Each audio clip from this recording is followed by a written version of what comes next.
নমস্কার, সবাইকে জানাচ্ছি ওয়েলকাম আজকের ভিডিওতে। আজকে আবার বাচ্চাদের নিয়ে একটা ভিডিওর আলোচনা করতে চলে আসলাম। একজনের রিকোয়েস্ট ছিল যে বাচ্চাদের নিয়ে এরকম কিছু ছোট ছোট টিপস বা কিছু ভিডিও বানাতে। তো আজকের ভিডিওটা বেসিক্যালি বাচ্চাদের জন্য।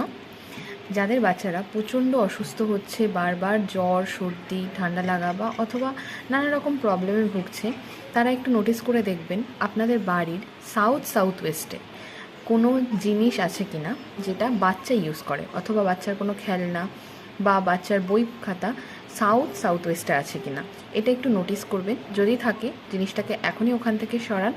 ওটাকে আপনারা নর্থ জোনে রাখতে পারেন বাড়ি, অথবা আপনারা ওটাকে ইস্ট জোনে রাখতে পারেন বাড়ির। এতে কিন্তু বাচ্চার যে বারবার হেলথ ইস্যু হচ্ছে এই জিনিসটা অনেকটা মিনিমাইজ হবে।